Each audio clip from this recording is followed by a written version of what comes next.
Well, hello there gamers. Today, we are playing a game that I rediscovered after 2 or 3 years of having not played it. I know, it's not Phantasy Star Online 2, although I should check that game out again. Maybe I will. But today, it is in fact the Star Trek-like game called EVE Online.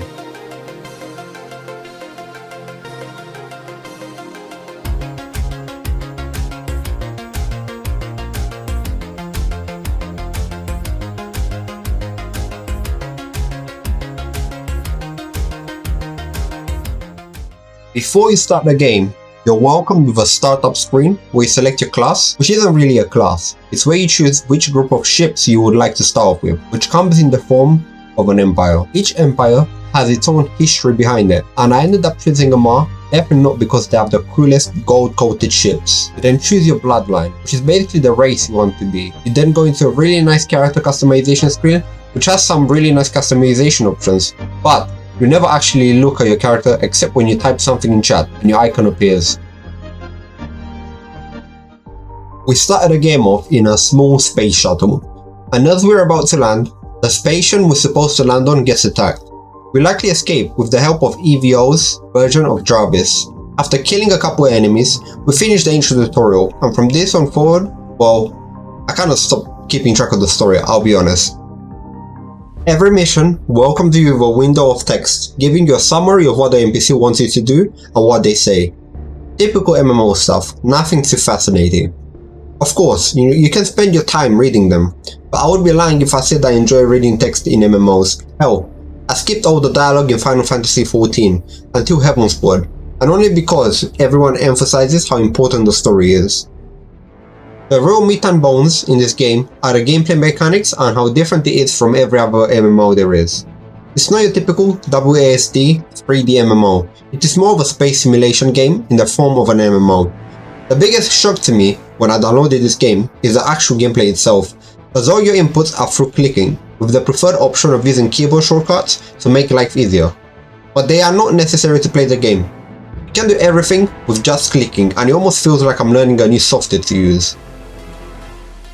This can be quite daunting on the start, but this is where the amazing community comes in. On my first day of streaming EVE Online, I had a massive rate of 93 viewers. Holy crap, 93 viewers, god damn bro. Thank you very much man, how's it going guys? Who showered me in ISK, EVE Online's currency, as well as giving me a free Omega membership and free skill points to jumpstart my journey. I had a massive blast that day. I really felt welcome in the community, despite me struggling to understand some parts of the game. I have around 25 hours of game time in EVE Online, and I haven't found everything there is to do yet. I'll keep playing the game to see what it has to offer, but right now, the main gameplay loop is going around the universe, fighting enemies or mining rocks. This is the main beginner experience, which is why it's very difficult for beginners to get into the groove of the game. The coolest things in EVE Online are probably the economy and the massive fights that can happen between corporations. These sort of events happen every once in a while, and they are the reason I got interested in EVE Online in the first place.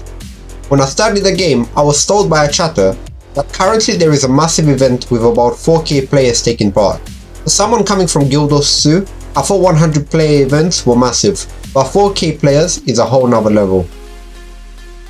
EVE Online is basically an MMO with spaceships and GTA 5 elements to it, with insane attention to details.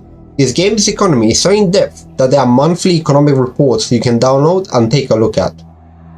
I would be lying if I said that I had any idea where to start looking at these graphs, but this explains why the player base tends to be older than all other games. It is truly a game for more mature audience and for intellectuals.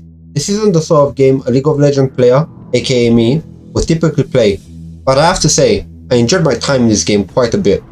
There is also PvP that works a bit different to your typical Conquest Arena, and a bit more like New World's open world PvP. You have your security level, which basically means how freely you can interact with other players.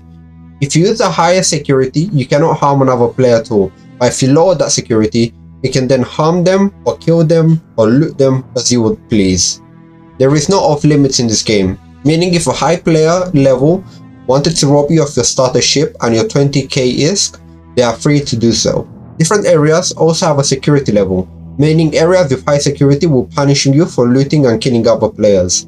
However, as you can imagine, there are areas where anything you say goes, so be careful where you tread. Overall, EVE Online is an impressive game, especially when you consider the fact that it's been around for 20 years, and it is updated constantly.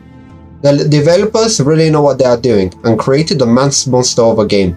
So gamers, I hope you enjoyed this short review / summary of EVE Online in 2024. If you did, please leave a like and a subscribe. I would really appreciate it, and hope to see you again soon.